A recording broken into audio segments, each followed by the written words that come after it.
ప్రియమైన సహోదరి సహోదరులారా, 24వ సంవత్సరం 8వ నెల 24వ తేదీ శ్రీనగర్ కాలనీలో ఉన్న మిస్పా నూతన మందిర ప్రారంభ సందర్భంగా సభలు, స్తుతి కూడికలు, వీటి వరకు స్థానిక సంఘమంతా, పెద్దలందరూ, సహకారులు, దైవ సేవ చేస్తున్న బ్రదర్ శామ్ అందరూ కూనుకొని సిద్ధపడినందుకు కడపలో ఉన్న బెరాక వేతన సంఘాలు ఇంత సంతోషిస్తూ అభినందనలు తెలియజేస్తున్నాం. ప్రియులు పెద్దలు అజ్రా గారిని, రాహుల్ గాంధీ గారిని, పార్టీలను కూడా ప్రేమతో ఆహ్వానించినందున కృతజ్ఞతలు కూడా తెలియజేస్తున్నాను. దేవుని వాక్యాన్ని మనం చదువుకొని చిన్న ప్రోత్సాహం పొందుదాం. యెషయా గ్రంథంలో నుండి 60వ అధ్యాయంలో మొదటి 7 వచనాలు చదవాలని నేను ఆశిస్తున్నాను. Book of Isaiah chapter 60 verses 1 to 7. మొదటి 7 వచనాలు నేనే చదువుతున్నాను. నీకు వెలుగు వచ్చి ఉన్నది, లెమ్ము, ఎదురెళ్ళుము, యెహోవా మహిమ నీ మీద ఉదయించాను. చూడుము, భూమిని చీకటి కమ్ముచున్నది, యెహోవా నీ మీద ఉదయించుచున్నాడు. ఆయన మహిమ నీ మీద కనబడుచున్నారు. జనములు నీ వెలుగునకు వచ్చెదరు, రాజులు నీ ఉదయ కాంతికి వచ్చెదరు. కన్నులెత్తి చుట్టూ చూడుము, వీరందరూ కూడుకొని నీ యొద్దకు వచ్చుచున్నారు.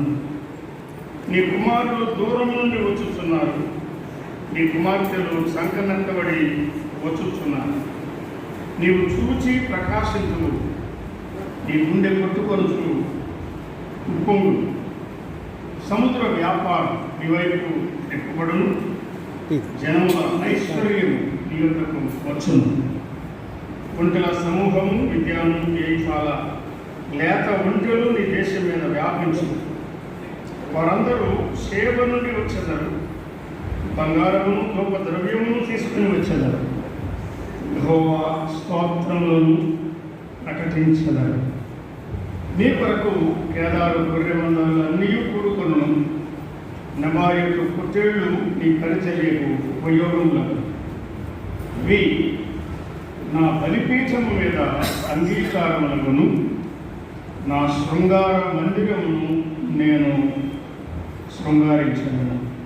గ్రంథాల్లో ప్రభు తన సంకల్పాన్ని మనకు అందిస్తున్నాడు. దేవుని సంకల్పం ఏ గ్రంథానికి పరిమితం కాలేదు. ఆదికాండం మొదలు మలాకి వరకు, మత్తయి సువార్త మొదలు ప్రకటన వరకు 66 గ్రంథాలన్నింటిలో జస్ట్ వన్ మెసేజ్, ఒకే వర్తమానం, ద ప్లాన్ ఆఫ్ గాడ్. దేవుని సంకల్పం, దేవుని ప్రణాళిక, ఆయన దయాపూర్వకమైన సంకల్పం.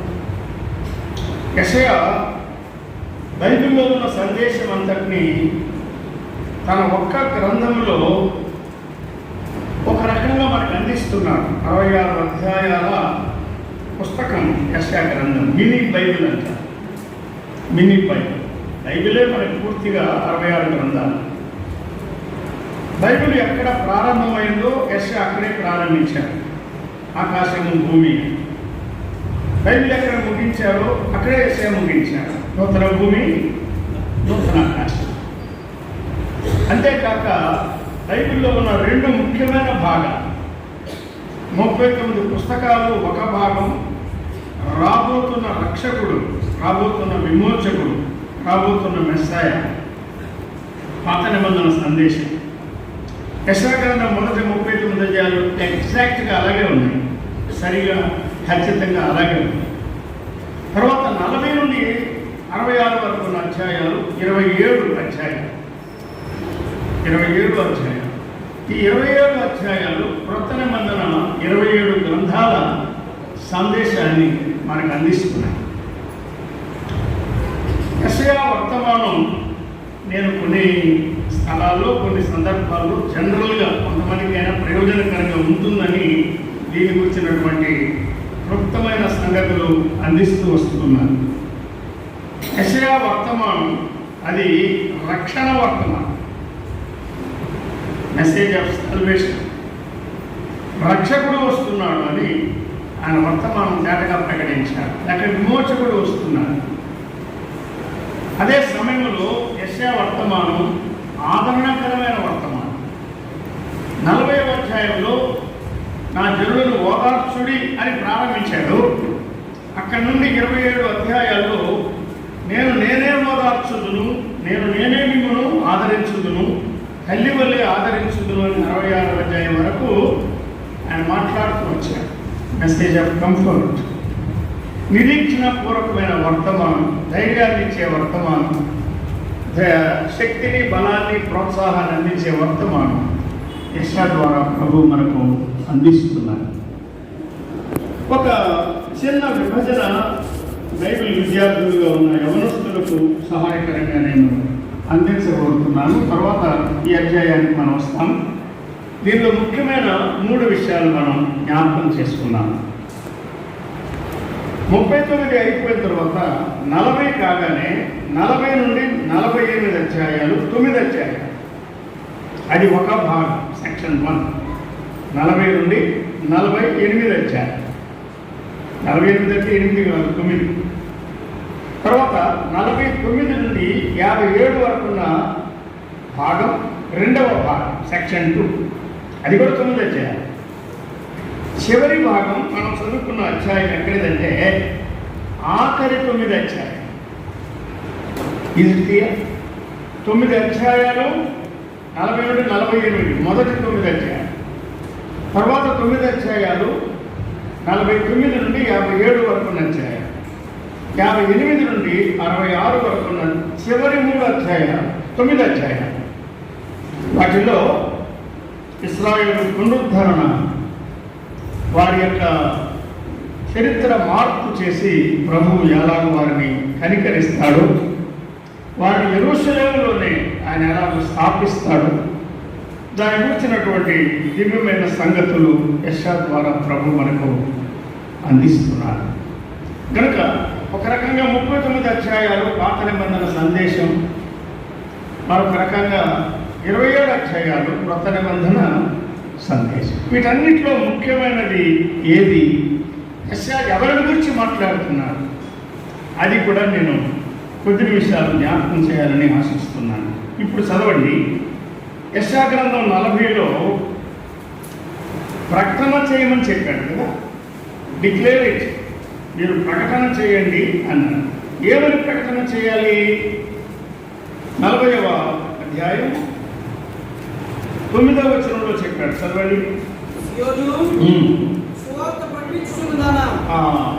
సియోను సువార్త ప్రకటించాలి, సంఘము సువార్త ప్రకటించాలి. వేళ సియోను సువార్త ప్రకటించుతున్నదానా, సువార్త ప్రకటించాలంటే అప్పుడు పిఎస్ సిస్టమ్ ఏది లేదు. ఉన్నత పర్వతం ఎత్తులోనికి వెళ్ళి అక్కడి నుండి ప్రకటించు అన్నాడు. పర్వతాలకి ప్రకటించడం సువార్త.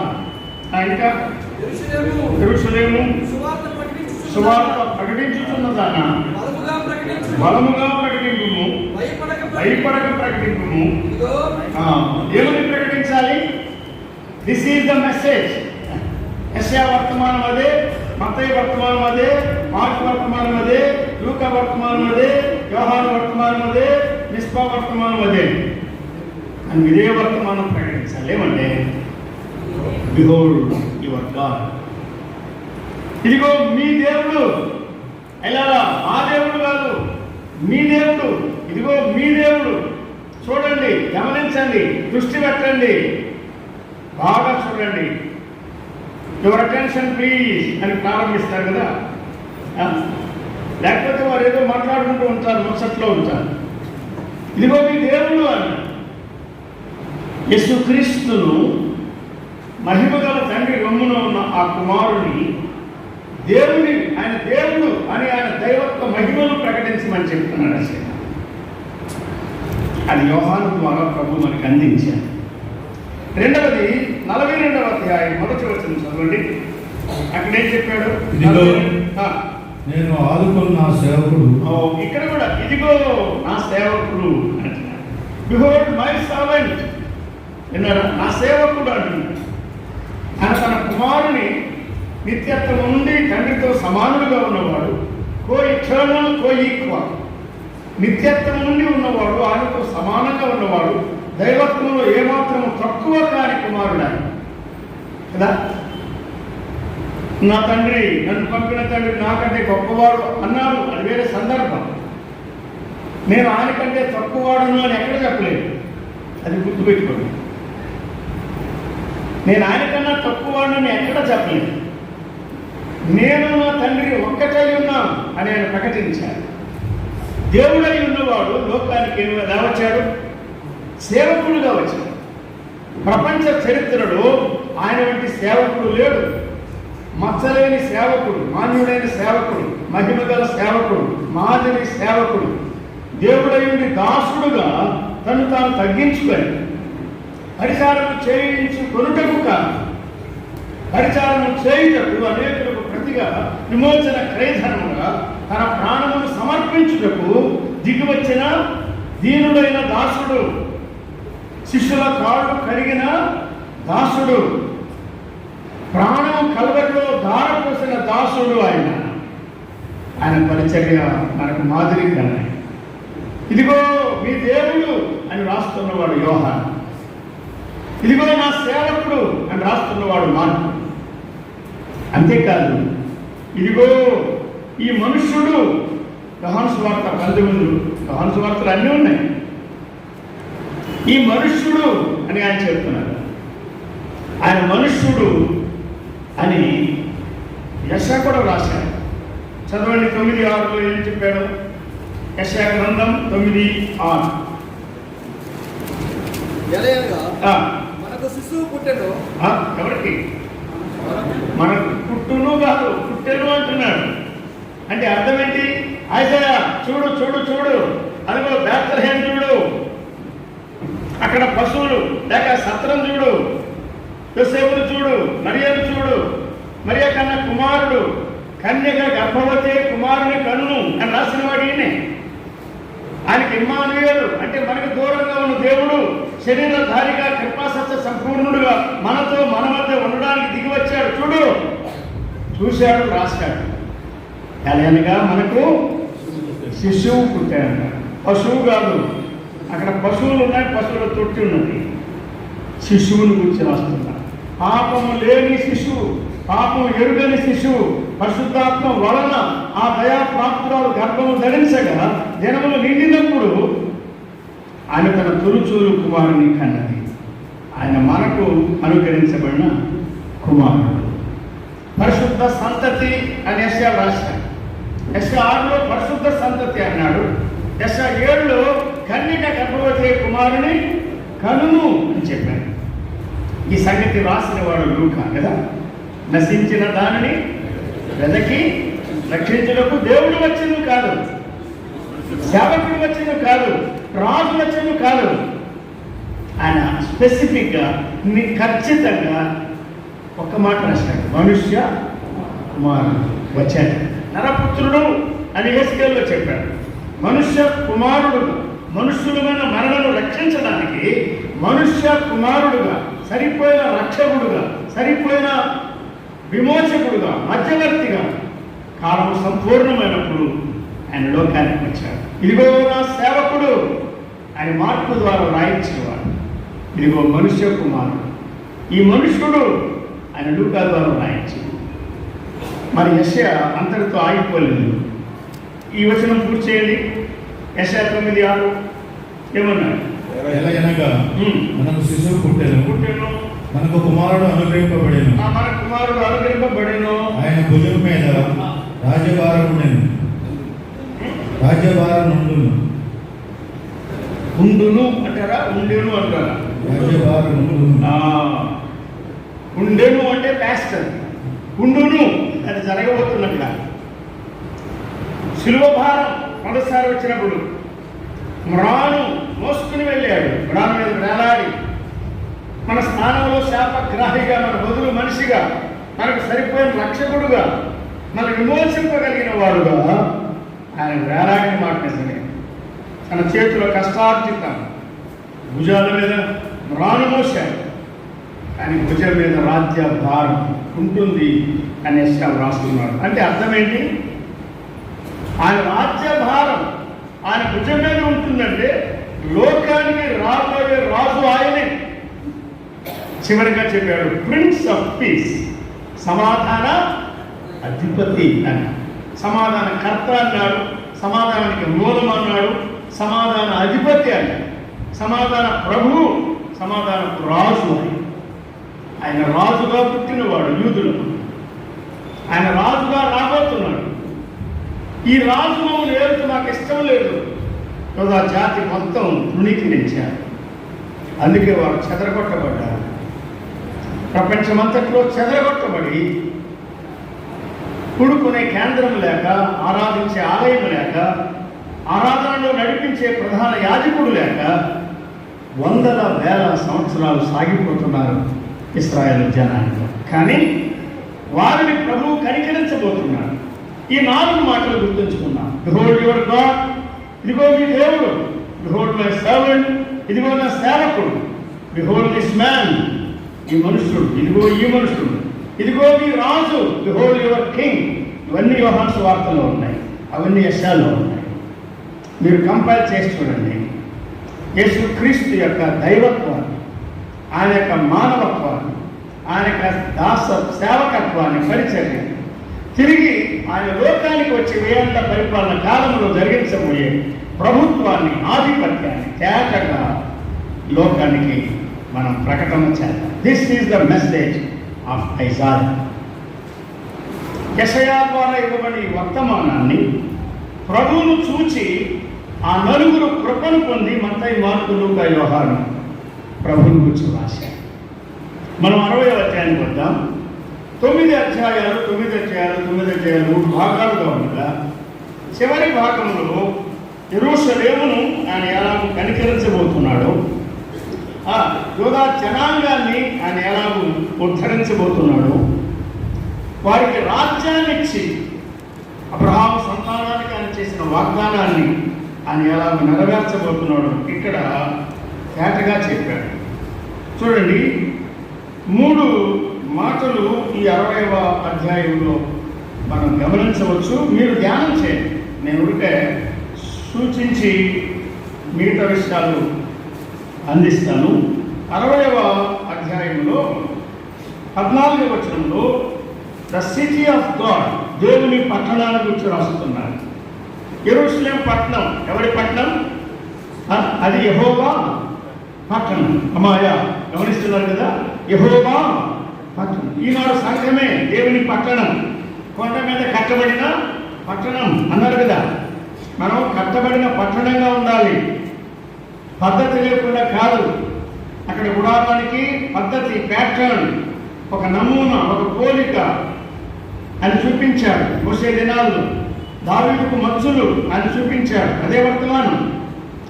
పద్ధతి ప్రకారంగా కట్టబడేది సంఘం. సరి అయిన సంఘం, సత్యవాక్యాన్ని అనుసరించే సంఘం, పద్ధతి గల సంఘం, పద్ధతి ఎరిగిన సంఘం, పద్ధతిని ప్రకటించే సంఘం, పద్ధతి కొరకు నిలిచే సంఘం. గుర్తుపెట్టుకోండి ముక్కలు. తర్వాత ముక్కలు ఉన్నాయో లేదు నాకు తెలియదు.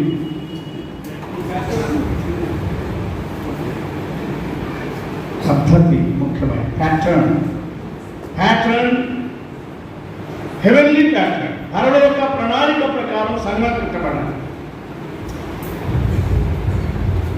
ఇన్ని గుంపులు ఉన్నారు, ఇన్ని వేల మంది ఉన్నారు, ఇంకేమేమి ప్రకటనలు కాదు.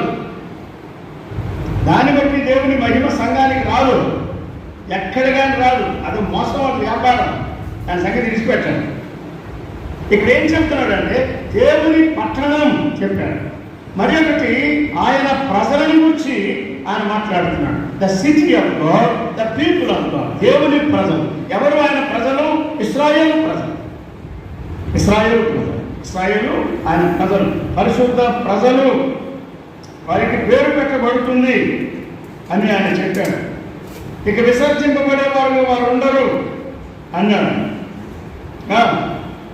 3వది, ఈ 2 ఈ 60వ అధ్యాయమే కాదు, ఈ భాగమంతట్లో చెప్తున్నాడు. దేవుని పట్టణం, దేవుని ప్రజలు యూదులు, దేవుని పట్టణం యెరూషలేము, దేవుని ప్రజలు యూదులు. ముఖ్యమైనది ఏంటంటే దేవుని మహిమ. దేవుని మహిమ మొదటి వచనం నుండి మొదటి 7 వచనాల్లో అదే చెప్పాడు, మళ్ళా 7 వచనాల్లో అదే చెప్పాడు, మళ్ళా 7 వచనాల్లో అదే చెప్పాడు.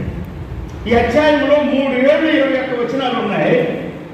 ముగింపుగా 22వ వచనం చెప్పాడు, నేను యెహోవానైన నేను తగిన కాలమున ఈ సంగతిని జరిగిస్తాను, త్వరపెడతానన్నాడు. నేను నిర్ణయించిన కాలంలో ఇశ్రాయేలుని కనికరిస్తాను, ఉద్ధరిస్తాను, వారి పాపాలు క్షమిస్తాను, వారికి రాజ్యం ఇస్తాను, వారిని దీవిస్తాను. ప్రపంచమంతట్లో జనాంగాలన్నిటిలో శిరస్సు వంటి జనాంగంగా ఇశ్రాయేలు నేను రూపిస్తాను. ఒక మాట, అది ఇంకా జరగలేదు, టైం ఉందండి. ఇప్పుడే ఆ అనుభవాలు అన్నీ మన ద్వారా ఆయన రక్తమిచ్చి సంపాదించుకున్న మంద, రక్తమిచ్చి సంపాదించిన సంఘం మంద, సంఘం ద్వారా అవన్నీ నెరవేర్చాలని ఆయన డిజైర్. అయ్యగా చెప్పారు కదా, అది ఆయన డిజైన్. కాబట్టి ఆయన ఏ రూపం మన పట్ల కలిగి ఉన్నాడో దాన్ని మనం నెరవేర్చడానికి పూనుకోవాలి. ఇది ఎప్పుడు జరుగుతుందంటే, మీరు ఒక మాట సహాయం చేయగలరు నాకు.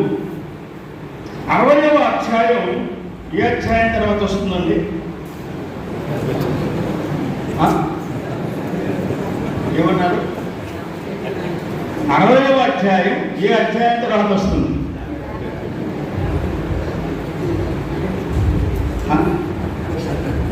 దాని పైన ఏమైనా ఏ అధ్యాయం ఉందని చదువుతాను వెనక 59. మీరు చెప్పే ఉంటారు, నాకు వినపడలేదు, నాదే పొరపాటు, మీరు కాదు. మరి 59కి రండి.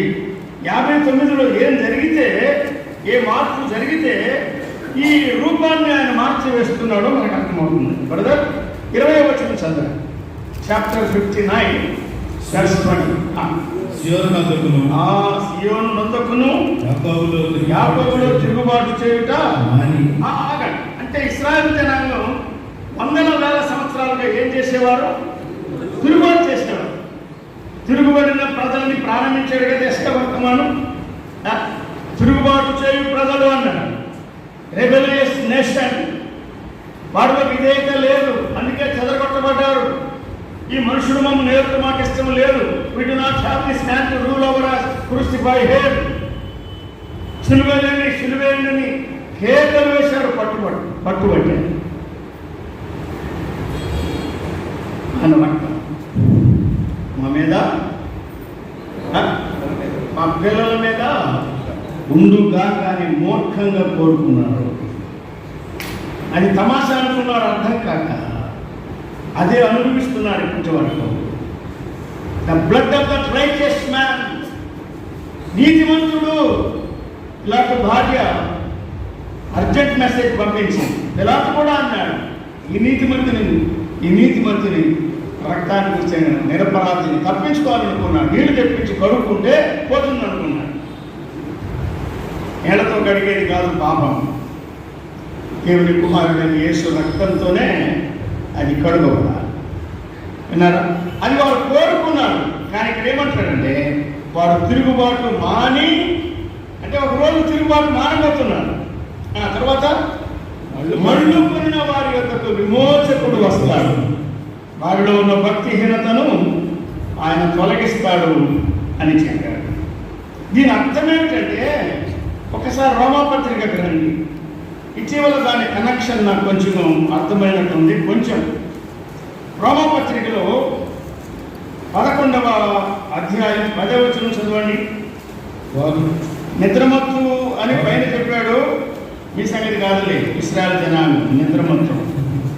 10వ వచనంలో వారు చూడకుండానట్లు చదవాలి. వారు చూడకుండానట్లు వారు కన్నులకు చీకటి కమ్మును. చీకటి కమ్మును 59 కదా. వారు మారినప్పుడు, తిరుగుబాటు మారినప్పుడు, అవిధేయత మారినప్పుడు, లోబడినప్పుడు, ప్రభుత్వం మళ్ళుకున్నప్పుడు మరి వీళ్ళకి ఏం జరుగుతుంది? చీకటి పోతుంది. నిమ్ము తేజరిల్లుము నీకు వెలుగు వచ్చియున్నది. మనకే వచ్చినట్టుగా మనం పాడుకుంటూ వచ్చాము. అసలుగా రాయబడింది మన గురించి కాదు, మనకు కూడా సహాయకరమే అన్వయించవచ్చు. కానీ చీకటి కమ్మిన ఇశ్రాయేలు జనాంగానికి ప్రభు ఏం చేయబోతున్నాడు? వెలుగును ప్రసరింప చేయబోతున్నాడు. నీకు వెలుగు అన్నాడు. అర్థం ఏంటంటే మిగతా వాళ్ళకి రాలా. మిగతా కటిక చీకటి జనములన్నింటినీ కమ్ముచున్నది, నీకు మాత్రమే వెలుగు వచ్చింది. ఇది ఎవరి వెలుగు? యెహోవా వెలుగు. ఆయన నుండి వచ్చిన వెలుగు, రక్షణ వెలుగు, విమోచన వెలుగు, సత్యానికి వచ్చిన వెలుగు. కాబట్టి నువ్వు లేవాలి.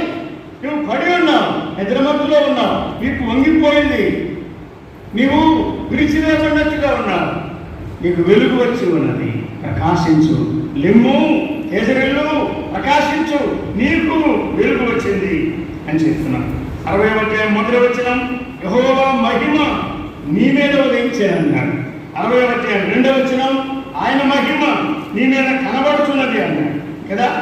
చూడుము అన్నాడు 2వ చూడు అని చెప్తున్నాడు. అవునా? 4వ కనునెత్తి చూడు అంటున్నాడు. బిహోల్డ్ బిహోల్డ్, నీలో ఏ మార్పు కలుగుతుందో, నీకు ఎలా వెలుగు వస్తుందో, మిగతా జనాలన్నిటికీ ఎలా చీకటి వస్తుందో చూడు అని చెప్తున్నాడు. చూస్తే ఏమవుతుంది?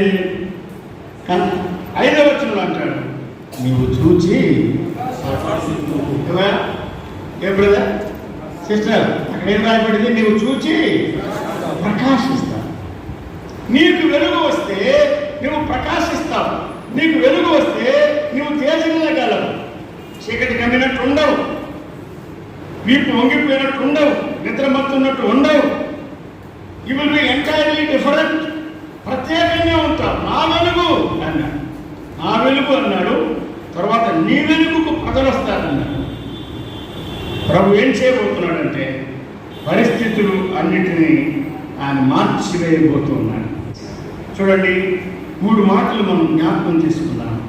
7వ చదవండి.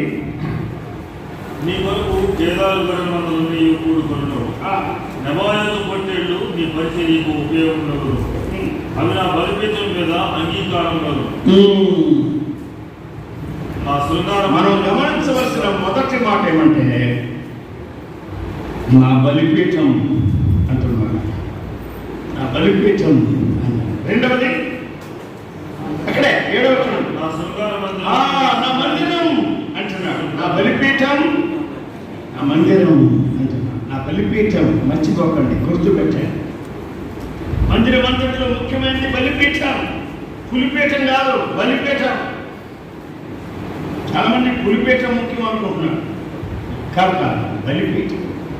ఆరాధన, గొర్రెపిల్లగా దేవుని గొర్రెపిల్లగా ప్రభువును అనుభవించి ఆస్వాదించి ప్రతి ఆదివారం హృదయపూర్వకమైన ప్రభువును తీసుకుని రా. నా బలిపీఠం అని చెప్పి నా మందిరం అన్నాడు. 3వది 13వ చదవండి. నా పరిశుద్ధాలయపు అలంకారము నిమిత్తమై లెబానోను శ్రేష్టమైన దేవదారు వృక్షములను, సరళ వృక్షములను, దొండి చెట్లును యెరూషలేమా నీ యొద్దకు తేబడును. నా పాద స్థలం అన్నాడు. 3 ముక్కలు. ఓకే, 3 ముక్కలు అంటే వేరే ముక్కలు కాదు ఇవి. నా బలిపీఠం, నా మందిరం, నా పాదస్థలం. వీటిని పట్టుకొని వెళ్ళిపోదాం. ఆయన బలిపీఠం చుట్టూ మనం ప్రదక్షిణ చేయాలి. ఆయన బలిపీఠం ఒకే ఒక బలిపీఠం. క్రీస్తే మన బలిపీఠం. యెరూషలేము గవిని వెలుపల మన కొరకు నిరాకరింపబడి, గవిని వెలుపట మన కొరకు శ్రమపడిన రక్షకుడు ఆయనే మన బలిపీఠం, కల్వరి బలిపీఠం. దాన్ని బాగా మనం ధ్యానించాలి. ఆనంద సంతోషములు కలుగచేయు బలిపీఠం అన్నాడు. 2వది నా మందిరం, మై హౌస్, నా మందిరం. బ్రదర్ ద్వారా చాలా విషయాలు మనం విన్నాం. అది నా మందిరం, నా తండ్రి మందిరం. ఎస్ఐ గారి ద్వారా కూడా విన్నాం. దొంగల ఇల్లు కాదు, వ్యాపార ఇల్లు కాదు, బజార్ కాదు, అది నా మందిరం. ఎటువంటి మందిరం? పరిశుద్ధమైన మందిరం. చెప్పాడు కదా 13వ వచనం, పరిశుద్ధమైన మందిరం. ఎటువంటి మందిరం? 7వ వచనంలో చెప్తున్నాడు, శృంగారమైన మందిరం అంటే. Worship the Lord in the beauty of holiness, the beauty of sanctity. ఎటువంటి సౌందర్యంతో మనం ఆ మందిరానికి రావాలి. కొన్ని మందిరాలకు డెకరేషన్ ప్రాముఖ్యం, డిజైన్లు ప్రాముఖ్యం, లైటింగ్ ప్రాముఖ్యం, ఇంకా మినుకు అనేవి ఇటువంటివి ఏవో ఉంటాయి ప్రాముఖ్యం. No, don't believe. దేవుడు ఆత్మ కనుక ఆత్మకు ఆరాధించడమే మనకి ప్రాముఖ్యం. క్రీస్తు ప్రభువును హెచ్చించడమే మనకి ప్రాముఖ్యం. శృంగారమైన మందిరం, బ్యూటీ ఆఫ్ శాంక్టిటీ, హోలీనెస్, పరిశుద్ధతలో ఉన్న సౌందర్యం, బ్యూటీ ఆఫ్ యూనిటీ. అంతా ఒకటిగా ఉండాలి, ఎప్పటికీ విడిపోకుండా, గుంపులు కాకుండా, భేదించకుండా, ఒకరితో ఒకరు చక్కగా అమర్చబడాలి. పరిశుద్ధాత్మ ద్వారా ఆ రాళ్ళు నరకబడి, ఆ రాళ్ళు మలచబడి, ఒకదానితో ఒకటి చక్కగా అమర్చబడినట్టుగా ఫిట్లీ ఫ్రేమ్ టుగెదర్ మనం నిలిచి ప్రభు కొరకు సేవ చేయాలి, సాక్ష్యం ఇవ్వాలి, సహవాసం చేయాలి, ఆరాధించాలి, ప్రభువు మనం పైకెత్తాలి, ఆయన హత్తుకోవాలి, ఆయన మనం సేవించాలి. That's why we are here. ప్రభు మనం కోరుకున్నాం. ఆ మందిరం శృంగారమైన మందిరం, ద బ్యూటీ ఆఫ్ హ్యూమిలిటీ. సంఘంలో ముఖ్యమైనది ఏదో దేవుని దాసుల ద్వారా మహాగణుడు, మహోన్నతుడు. కానీ ఎవరి మధ్య నివసిస్తానన్నాడు? అహంకారం గల వారు గర్విష్ఠుల మధ్య కాదు, నలిగిన హృదయం అన్నాడు. యెషయా ఆ మాట బాగా రాస్తున్నాడు. దావీదు 51లో రాశాడు, ఏ broken and A contrite heart. విరిగిపోయిన హృదయం, పాపమిష్టమై విరిగిపోయిన హృదయం, నలిగిన హృదయం, ఇది నీవు అలక్ష్యం చేయవు. నలిగిన మనసుతో, దేన మనసుతో మనం ప్రభుత్వం. అటువంటి సౌందర్యం, మందిరం యొక్క సౌందర్యం ప్రభు కోరుకు. ఈ 3 కనీసం మనం గుర్తుపెట్టుకున్నాం. ఎన్నో విషయాలు దాని గురించి ఆలోచించవచ్చు, దత్తపరచవచ్చు. నా బలిపీఠం, ఆరాధన ప్రాముఖ్యం, నా మందిరం అది శృంగారమైన మందిరం, శృంగారమైన మందిరం. 3వది నా పాద స్థలము, మై ఫుట్ స్టూల్, అది నేను మహిమపరచదను అని చెప్పాను. అది 3వ వచనం. ఎట్లా మహిమపరుస్తాడంటే 6వ వచనం చదవండి ఊరికే. ఒంటెల సమూహము ఒంటెల సమూహము మిథ్యాను ఈఫాల మీద ఒంటెలను దేశం మీద వ్యాపించును. షేబ నుండి వచ్చేదరు. ఎక్కడి నుండి వస్తారు? షేబ నుండి వచ్చేది. షేబ నుండి వస్తారు అన్నారు. ఎందుకు షేబ నుండి అన్నాడు? అది చూపిస్తూ తర్వాత బంగారం తెస్తారన్నాడు. వస్తారు, తెస్తారు, వస్తారు, తెస్తారు, ఇస్తారు. అదే కదా మందిరానికి ప్రజలు రావాలి, తేవాలి, ఇవ్వాలి. తర్వాత ఏం చేయాలి? ప్రభువును స్తుతించాలి, ఆయన స్తోత్రములు ప్రకటిస్తారన్నాడు. బయట పాట పాడి, లోపల పాట పాడి, ఎప్పుడు పాట పాడి, ఎవరు పాడినా మనమందరం కలిసి ఆయన స్తోత్రములు ప్రకటన చేస్తున్నాం. ఇక్కడ ఈ మాట ఎందుకు చెప్పాడో ఒక్కసారి వృత్తాంతములు 2వ గ్రంథం 9కి రండి. వృత్తాంతములు 2వ గ్రంథం 9వ అధ్యాయం. అక్కడ ప్రారంభంలోనే శేబదేశపు రాణి వచ్చిందండి కదా. శేబ అంటే సాక్ష్యం అని అంటారు కదా. శేబ అంటే సాక్ష్యం. షీబా ఆ శేబ, తెలుగులో శేబ, ఇంగ్లీష్లో షీబా, సాక్ష్యం. సంఘం ఎందుకున్నది? సాక్ష్యం కొరకున్నది. కాబట్టి సాక్ష్యము గల సంఘం, సత్యమున్న సంఘం, సమాధానమున్న సంఘం, సమర్పణ ఉన్న సంఘం. శేబ నుండి వారు తెస్తారు, వస్తారు, తెస్తారన్న. ఆమె ఏం తెచ్చింది?